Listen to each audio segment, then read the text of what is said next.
Bonjour les enfants, bonjour à tous et bienvenue sur My Torah Kids. Aujourd'hui nous allons parler d'un sujet très important dans le judaïsme, plutôt d'un jour très important, le jour du Shabbat. La semaine a 7 jours. Dimanche, lundi, mardi, mercredi, jeudi, vendredi. Et c'est là que commence vendredi soir jusqu'au samedi soir, le jour du Shabbat. Mais que signifie vraiment le mot Shabbat? Qui a fixé le jour du Shabbat? Eh bien, c'est Hachem. Au début de la création du monde, après avoir travaillé pendant 6 jours complets pour créer un monde magnifique que l'on va pouvoir profiter, il a dit « Stop, maintenant, nous allons profiter de ce qui est déjà présent. Nous allons arrêter de travailler, arrêter de se fatiguer pour profiter de ce moment important qui est le jour du Shabbat, le 7e jour de la semaine. Alors travailler c'est important, c'est un moyen d'obtenir ce qui est nécessaire pour nous, pour vivre, pour faire ce que l'on aime. Mais Hachem nous demande de ne pas oublier pourquoi nous sommes venus sur terre, quel est le but de la vie. Et on a besoin aussi de force pour recommencer une nouvelle semaine. Alors, quelles sont les choses importantes? C'est ce que l'on fait surtout, le jour du Shabbat. Par exemple, on partage des moments importants, des moments de joie, des moments de plaisir, que ce soit avec Hachem lorsqu'on va à la synagogue ou avec notre famille et les gens qui nous sont chers, lorsque l'on mange tous ensemble, on fait le kidouche.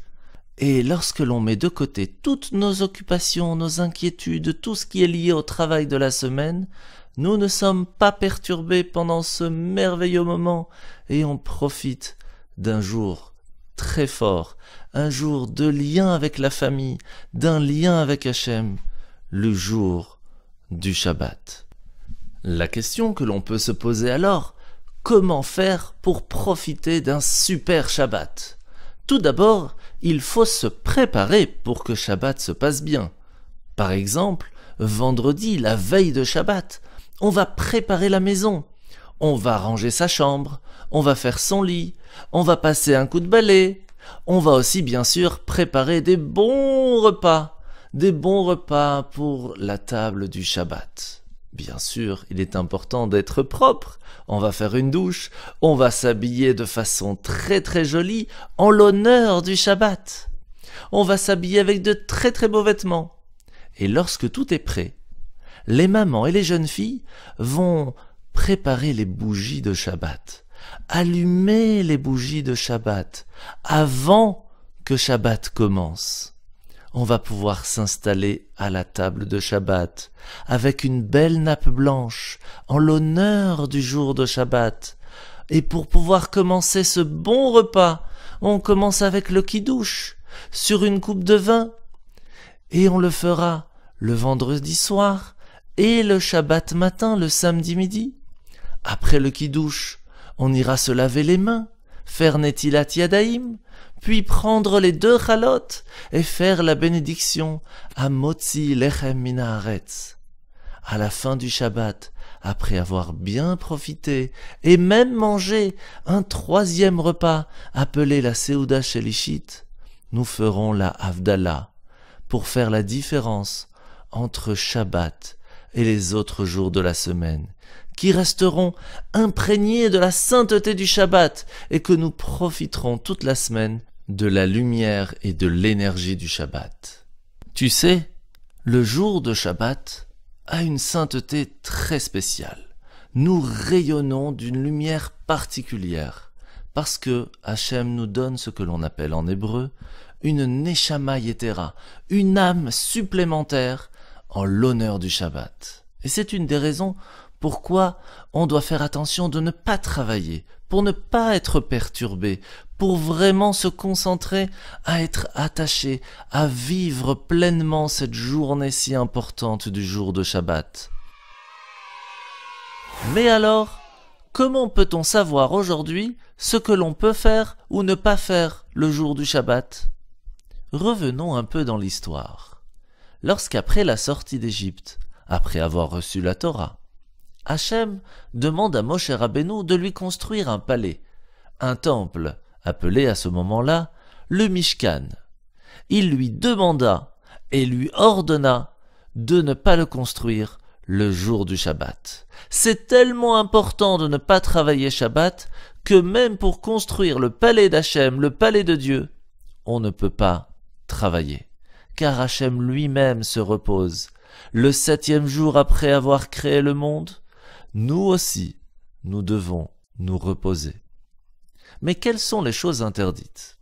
Eh bien, rappelez-vous, Hachem a dit à Moshe que toutes les choses que nous allions faire comme travail pour construire le palais de Dieu, le Mishkan ou le Beth Amikdash, le temple, seront alors les mêmes travaux interdits que l'on ne pourra pas faire le jour du Shabbat. Il y en a donc 39. Pour commencer, parlons des travaux nécessaires à la préparation des aliments.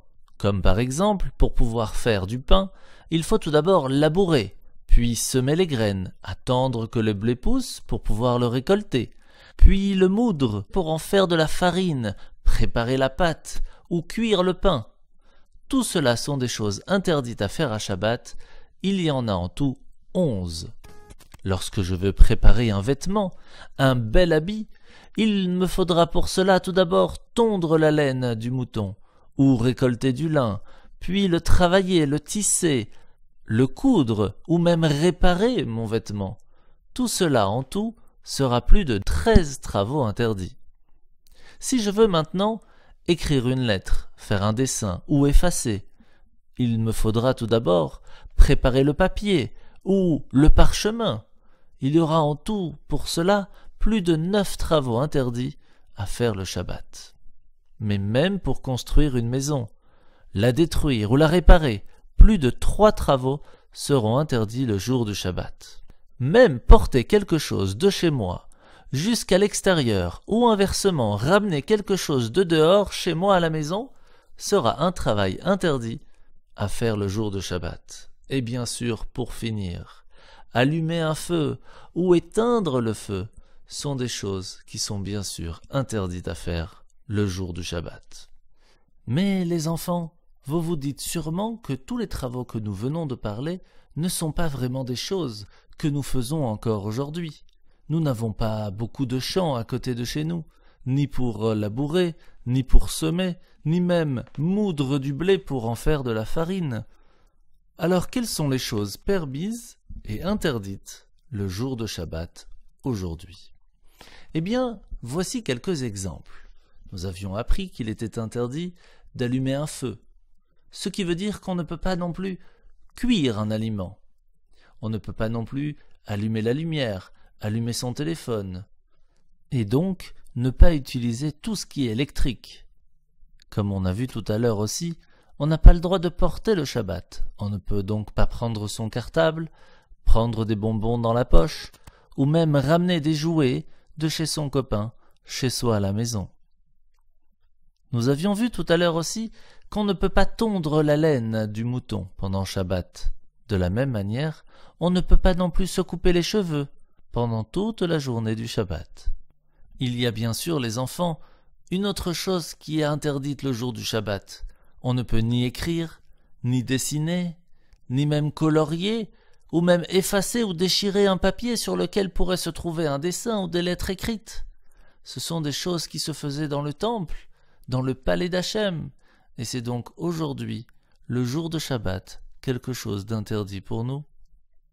Et afin de nous éviter d'être en contact avec tous les objets qui pourraient nous faire un interdit le jour de Shabbat, ils deviennent alors mouktsé, interdit de les déplacer. Par exemple, on ne peut pas déplacer un stylo puisque le stylo peut nous permettre d'écrire. On ne peut pas non plus déplacer un téléphone portable, car on pourrait l'utiliser et donc l'allumer comme allumer un feu, ce qui est interdit à Shabbat. On fera donc très attention de bien préparer tout cela avant que Shabbat commence. Pour essayer de rester dans une ambiance shabbatique, on fait très attention d'éviter de parler des choses de la semaine pendant Shabbat. On se consacre vraiment à la prière et à la famille pour profiter d'un Shabbat bien rempli d'un Shabbat magnifique, merveilleux, qui nous permettra de recevoir plein de bénédictions. Shabbat Shalom les enfants, et à bientôt sur My Torah Kids.